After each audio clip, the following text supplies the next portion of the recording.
Bonjour et bienvenue à toutes et à tous sur le podcast des Chroniques de l'éveil. Aujourd'hui, j'ai envie de vous partager pourquoi ça me tient tellement à cœur de vous transmettre que être autonome dans son introspection, être son propre coach, son propre thérapeute, ça peut vous aider à vivre une vie plus sereine.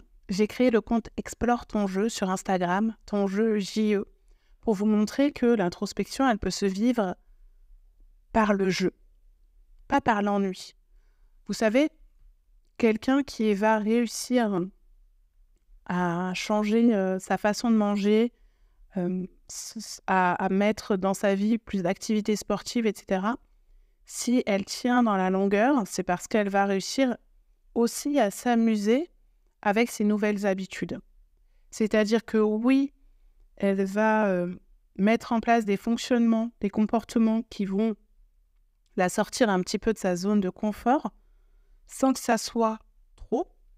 Elle va y aller pas à pas. Peut-être qu'elle va choisir de marcher 5 minutes par jour, mais peut-être que ces 5 minutes par jour, elle va choisir de le faire dans une forêt, dans un environnement qu'elle aime, au bord d'un canal, d'une rivière, au bord de la mer. Et elle va choisir un environnement, quelque chose, écouter une musique, un podcast qui lui tient à cœur. Et ça va, en fait, tout va contribuer à l'aider à réaliser son objectif qui est de marcher chaque jour. Et chaque jour, elle va peut-être faire évoluer d'1% le temps de sa marche. Si vous détestez courir, vous n'allez pas choisir la course à pied. Parce que peut-être que vous, ce qui vous fait vibrer, c'est les sports collectifs, c'est la danse, c'est l'escalade, et donc vous allez choisir un sport qui correspond à ce qui vous anime.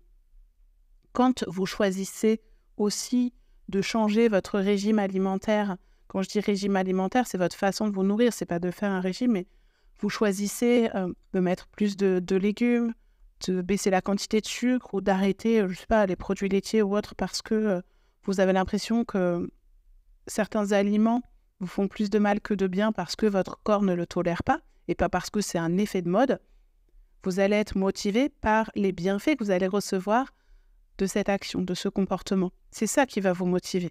C'est pas j'arrête de manger des produits laitiers parce que j'ai vu que la coach machin sur Instagram dit qu'il faut arrêter de manger des produits laitiers. C'est parce que trop souvent je suis malade, j'ai des différents symptômes, j'ai fait des analyses ou autres avec mon médecin et donc je vais expérimenter. Je prends les produits laitiers, mais ça peut être n'importe quoi. Je vais tester peut-être de voir si en enlevant les produits laitiers, je me sens mieux, j'ai moins de problèmes digestifs, moins de problèmes de peau ou autre. Et donc, ce choix de vie va devenir un art de vivre, va devenir quelque chose de naturel. C'est-à-dire que vous allez trouver des solutions pour continuer à manger des plats que vous aimez, mais avec d'autres produits. Vous allez peut-être découvrir de nouvelles recettes qui vont être agréables, qui vont être remplies de couleurs, de saveurs, etc. Eh bien, la relation à soi-même, elle a besoin d'être abordée avec la même dynamique. Aujourd'hui, on a pris conscience qu'il était important de prendre soin de notre santé physique, mais encore trop peu notre santé mentale. Notre santé mentale, on va l'aborder soit en pensant qu'il faut aller chez un psy, soit en pensant qu'il faut lire énormément de livres sur le développement personnel, mais quand on a des difficultés à exprimer ce qui se passe à l'intérieur de nous, quand on se juge parce qu'on se sent trop faible, trop vulnérable, trop sensible, on va avoir des difficultés à exprimer ça chez un thérapeute, à exprimer ça auprès d'un coach, auprès même de proches. Quand on a pris l'habitude d'être la personne qui écoute les autres, qui prend soin des autres, et qu'on s'est construit pendant des années avec cette croyance qu'il est dangereux de montrer nos faiblesses, parce que cette croyance, si elle est née, c'est pas pour rien. C'est parce qu'à un moment donné dans notre expérience de vie, soit on a une éducation où on nous a clairement montré par de la violence, dans les mots, de la violence physique, qu'on n'avait pas le droit de montrer nos émotions et que si on continuait à les montrer, on risquait de prendre d'autres coups ou être puni ou vivre des choses extrêmement violentes pour un enfant. Soit on l'a vécu au sein du couple.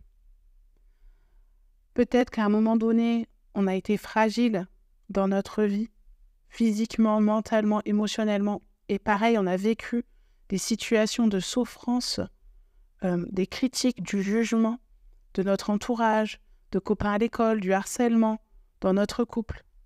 Et donc, on a compris, on a enregistré dans notre système de survie que se montrer faillible, c'est être faible, c'est risquer de recevoir quelque chose d'encore plus douloureux.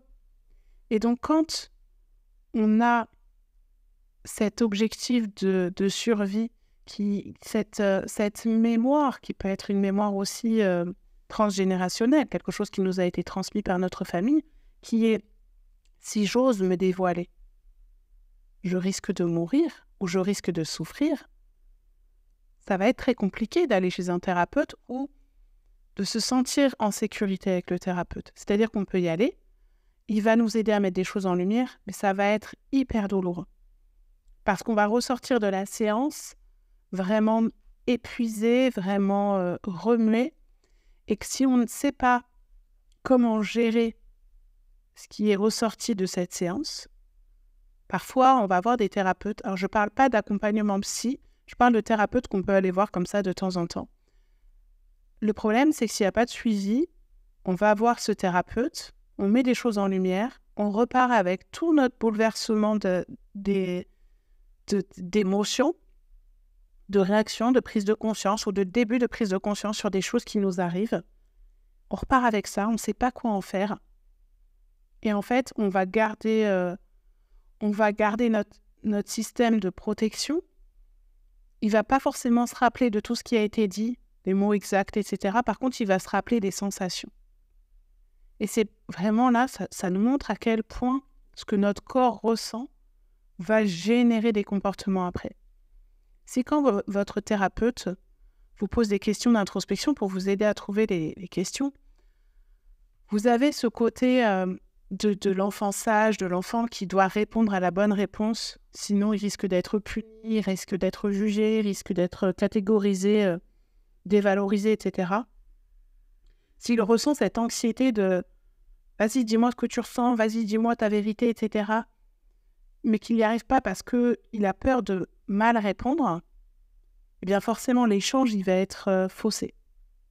Donc déjà, il y a un objectif de survie qui va arriver et qui va créer un problème, une difficulté, un malentendu et qui va fausser le coaching et l'accompagnement parce qu'en réalité, les réponses, elles ne vont pas être spontanées ou ça va créer une déconnexion, une dissociation avec le corps ou avec ce qu'on a, avec notre intuition, notre ressenti, notre instinct.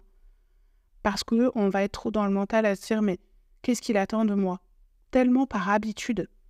Qu'est-ce qu'attend de moi le thérapeute ? C'est quoi la bonne réponse en fait ? Parce que je veux tellement qu'il m'aide à trouver pourquoi je suis en train de vivre ça.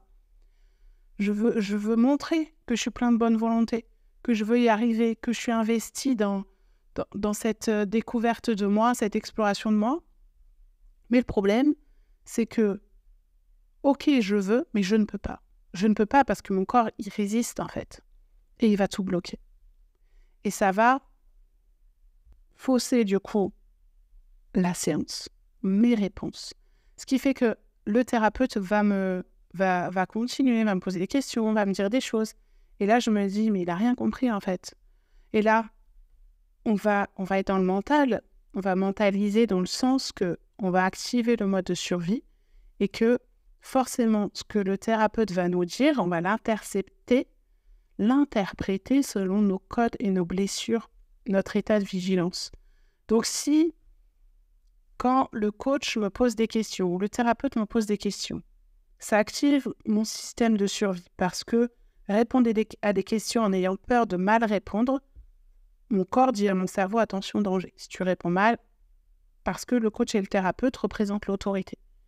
Eh bien, mon mental, votre mental, va générer des explications, va dire au corps, attends, là tu sens une montée de stress, mais lui il est censé t'aider, ou elle est censée t'aider, et tu comprends pas, il y a une espèce de bug qui va se créer. Donc soit on va devenir agressif, soit on va bugger, on ne saura plus quoi répondre, soit au contraire, eh bien, on va activer le mode fuyant et donc on va parler d'autre chose, on va pas réussir à aller sur le sujet, à répondre précisément à la question. Et là, dans ce cas-là, on est en mode survie. Donc, c'est très difficile, en tant que coach et thérapeute, d'accompagner quelqu'un qui est dans un état de survie. Et c'est très difficile quand on est le coaché, l'accompagné, parce que là, on est en état de survie. Donc, notre façon de nous percevoir, de percevoir la personne qui nous pose des questions et le monde en général, va être forcément en lien avec l'état dans lequel on est.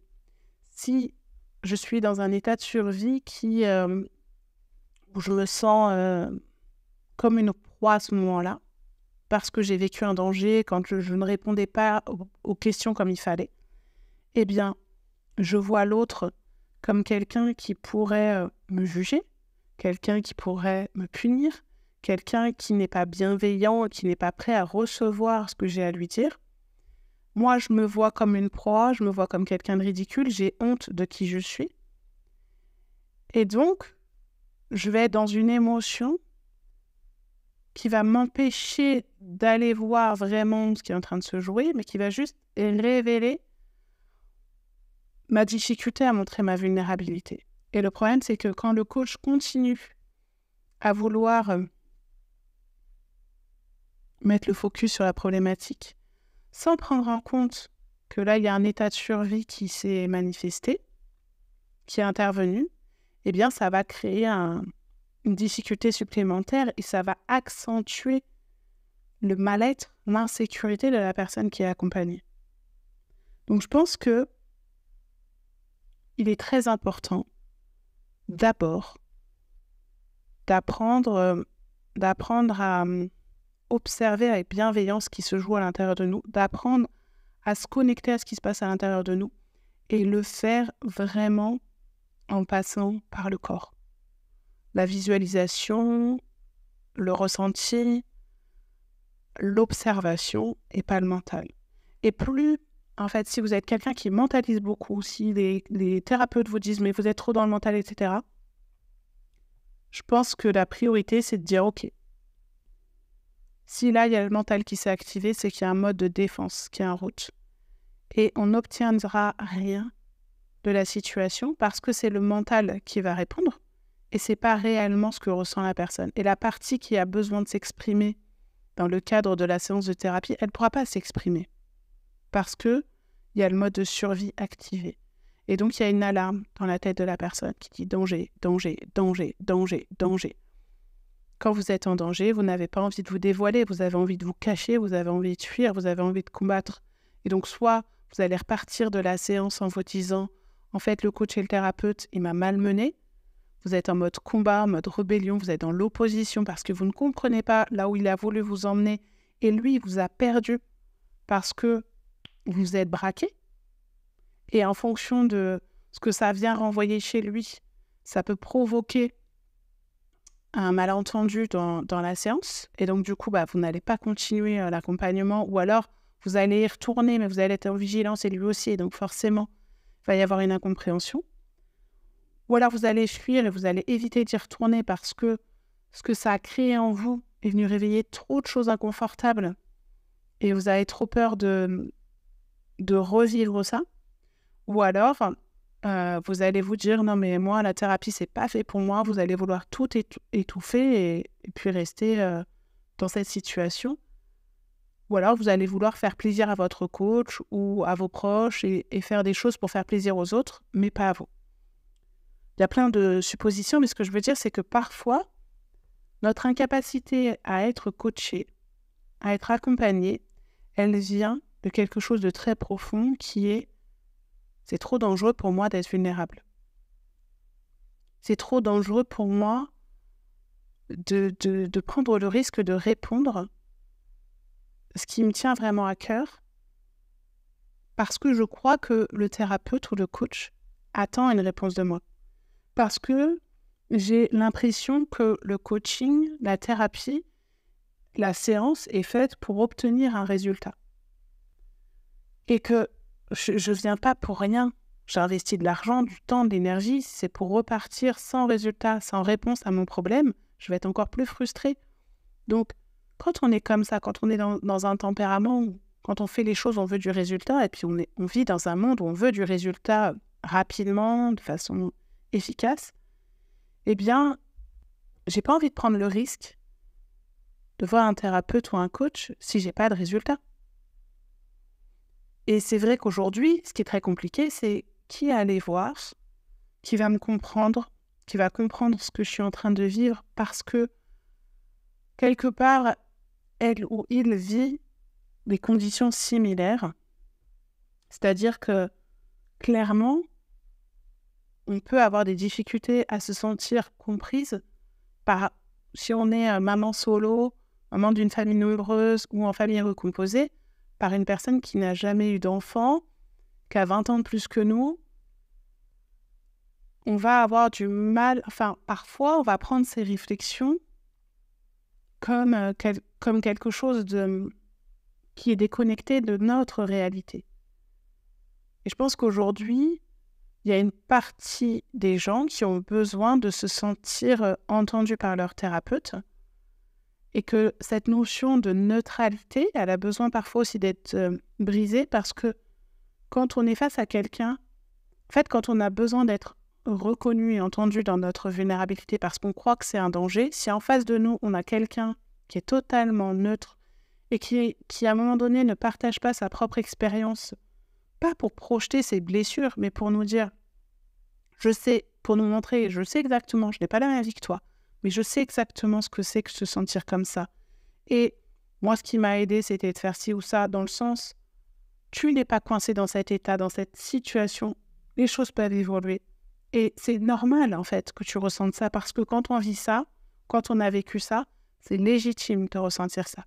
Donc, dans cette idée de pouvoir accueillir et de se sentir soutenu dans l'accueil de ce que l'on ressent, je pense que c'est important, vraiment, de pouvoir choisir son thérapeute ou la personne qui nous accompagne aussi en fonction, il ne faut pas forcément que ça soit un homme, que ça soit une femme, quel est le même contexte de vie, parce que peut-être qu'on peut se dire aussi qu'elle n'aura pas le recul et qu'elle fera des projections. Mais moi, je sais que personnellement, c'est important de me sentir entendue par quelqu'un qui pourrait ou aurait pu vivre des choses similaires. Et ça ne veut pas dire coller des étiquettes. Vous voyez, quand vous avez une maladie rare, la grande sœur de mon fils a une maladie rare, le fait de se rassembler avec d'autres familles qui ont un enfant, un conjoint, une femme qui est porteuse de ce syndrome, et que l'on puisse échanger ensemble sur la façon de vivre avec la maladie pour la personne qui est touchée, pour la personne qui l'accompagne, bien que ce soit une maladie avec des symptômes vraiment différents d'une personne à l'autre, eh bien, ça nous permet aussi de se dire, quelque part, tiens, c'est normal, tiens, ma réaction, tiens, ma façon de faire là, en fait, les autres aussi sont dans ce sens-là, et l'expérience me montre que, en réagissant comme ça, je suis sur le chemin le plus juste pour l'accompagner. Donc, être avec un thérapeute, une coach qui représente ce que vous avez envie de vivre ou qui est passé par un chemin similaire ou qui a un style de vie ou un contexte qui est semblable au vôtre, je pense que c'est un moyen de se sécuriser quand on a des difficultés à être coaché. Je parle vraiment en termes d'accompagnement et de coaching. Je ne parle pas en termes de si vous allez voir quelqu'un qui va vous proposer des outils d'hypnose, de kinésiologie ou autre qui passent par le corps et le subconscient. Moi, je vous parle de personnes quand vous faites accompagner pour parler d'une problématique, pour échanger sur quelque chose. Quand on a des difficultés à être accompagné ou coaché, à se révéler, à se dévoiler, on a besoin de se sentir en sécurité. Pour se sentir en sécurité, il faut que l'accompagnant puisse nous co-réguler, que dans son système nerveux, elle soit en sécurité. Et si on sent que le coach ou le thérapeute est déstabilisé parce que nous, comme on verrouille des choses, ou on parle dans tous les sens, etc., et qu'il ne sait pas comment nous accompagner, nous remettre sur le chemin de la confiance et de la sécurité pour aller explorer ce qui a besoin de l'être, eh bien forcément ça va nous déstabiliser et ça va nous empêcher de refaire confiance de nouveau à quelqu'un pour nous accompagner. Le choix de la personne qui vous accompagne, il est vraiment très important. Et parfois, C'est pas parce que votre collègue, votre mari, votre sœur se sent bien avec un thérapeute ou une thérapeute que vous allez vous sentir bien aussi. Chacun de nous avons des problématiques différentes, avons des insécurités différentes, et c'est pour ça que choisir en conscience la personne qui vous accompagne parce qu'il y a des choses dans son discours, dans son message, dans sa façon de concevoir la vie qui résonnent avec vous, eh bien ça va vous aider, si vous avez des difficultés à vous sentir à l'aise, à vous sentir en sécurité avec cette personne. Et prendre l'habitude de vous-même vous entraîner à aller observer comment se passent les choses, à aller voir cette vulnérabilité, cette fragilité, à l'embrasser, à danser avec. C'est-à-dire, si vous êtes perfectionniste, à constater de temps en temps que oui, il y a des choses que vous avez faites, que vous avez écrites, il y avait des fautes, et vous dire, ouais, bah, finalement, j'en suis pas morte, personne m'est tombé dessus, c'est pas bien grave. Et puis presque être fier de vous dire, bah, là, j'ai fait quelque chose d'imparfait. Tiens, là, aujourd'hui, j'ai oublié de faire mon lit, c'est pas grave, ou j'ai pas fait mon ménage, ou j'en sais rien. En fonction des choses qui étaient inconcevables avant, en fait, de prendre conscience petit à petit que vos réactions sont différentes parce que vous changez votre positionnement, votre posture, votre regard sur vos comportements, parce que vous vous accueillez avec amour et compassion, avec bienveillance, parce que vous choisissez de vous rencontrer et que vous avez pris conscience que c'est avec vous que vous allez vivre toute votre vie et que ce n'est pas en jouant à la meilleure personne du monde, la sauveuse, à montrer à tout le monde que vous êtes quelqu'un de bien, mais en n'étant jamais en accord avec vous-même, en ne vous respectant pas, que vous allez pouvoir être en paix, en fait, avec vous et dans votre vie, parce qu'il y aura toujours ces parties frustrées, ces parties blessées que vous n'osez pas, vous ne vous autorisez pas à écouter, qui vont venir se manifester, créer des réactions, des conflits, et qui vont bouleverser votre vie, vous empêcher de vous sentir pleinement vivante, connectée à vous, à réaliser vos projets, à incarner aussi la posture de parent, par exemple. Pour moi, c'est hyper important de pouvoir incarner ce que l'on veut transmettre à nos enfants. Et parce que les enfants sont dans le ressenti, vous pouvez faire le guignol, entre guillemets, j'ai cette idée-là dans le sens jouer, être comme une marionnette, c'est-à-dire faire semblant de partager des valeurs, des comportements, si ce que vous faites ou si vos réactions sont totalement inverses de ce que vous expliquez à vos enfants, ils vont être complètement perdus sur qui ils doivent être. Et en fait, vous allez les conditionner à être quelqu'un d'autre. Alors que pour moi, en fait, quand on est dans une démarche d'introspection, quand on a compris qu'on avait besoin de libérer des choses aussi, on le fait aussi pour ne pas transmettre ça à nos enfants. On le fait pour être en paix avec nous et se libérer de tout ce que nous portons qui n'est pas à nous. Et plus on se libère, plus notre vie elle va être facilitée et plus on montre l'exemple à nos enfants qu'ils n'ont pas besoin aussi de se conditionner, ils n'ont pas besoin d'être dans le jugement. Et ce qui est important, c'est ce qui est juste pour eux. On va leur apprendre à se connecter à ce qu'ils ressentent, à leurs émotions. Et nous sommes dans une époque où on a la chance de découvrir l'importance de rassurer nos enfants, d'être là pour eux, de créer cet univers de confiance pour qu'ils puissent évoluer seuls dans la vie. Donc, la question que j'ai envie de vous poser, c'est est-ce que vous avez constaté que c'était difficile pour vous, justement, de vous dévoiler? À quel endroit vous vous rendez compte lorsque vous vous confiez à quelqu'un, que ce soit un proche ou un professionnel, que ça vient vraiment vous bousculer, que ça vient mettre en place des réactions de survie où vous allez vous fermer, vous allez vous sentir jugé, vous allez avoir envie de fuir, vous allez avoir envie de changer de conversation, ou alors vous allez vous braquer. À quel endroit est-ce que vous constatez que c'est difficile pour vous de vous faire coacher? Et est-ce que vous arrivez vous-même, avec vous-même, à aller justement explorer ça? Si vous avez envie, si vous êtes curieux et curieuse d'explorer ce qui se joue en vous, je vous invite à vous connecter donc à ce compte Explore ton jeu, JE, pour vivre cette exploration avec légèreté, avec amusement, ne plus prendre tous les concepts de développement personnel au premier degré, apprendre à voir plus loin, plus grand, plus haut, et justement dégager de tout conditionnement, de tout jugement, vraiment en étant en paix et en confiance avec ça, parce que vous allez expérimenter toutes ces connaissances, toutes ces choses que vous voyez écrites partout, vous allez pouvoir vous les approprier parce que avec les accompagnements que je vous propose, tout ce que je vais vous proposer là dans les semaines et les mois à venir, vous allez pouvoir apprendre vous-même à aller voir ce qui se joue à l'intérieur de vous, à mieux vous connaître, mais de façon légère, sans se prendre la tête, sans s'obliger à travailler sur vous, à vouloir guérir des blessures, vraiment en partant de « tiens, là, je sens qu'il se passe quelque chose à l'intérieur de moi qui vient me bouleverser », que ça soit une émotion, parfois on pleure de joie, que ça soit quelque chose d'agréable, et j'ai envie vraiment aussi d'être connectée à ces moments agréables et en profiter un maximum, et j'ai aussi envie de vivre sans subir les moments qui viennent me bousculer, qui peuvent être douloureux dans ma vie, parce que j'ai pris conscience que oui, la vie, elle est faite de cycles. Je suis faite de cycles. Parfois, j'ai besoin que ça bouge. Parfois, j'ai besoin de me ressourcer. Parfois, j'ai besoin de recevoir les informations, d'être connectée à mon intuition. Parfois, j'ai besoin d'être dans l'action.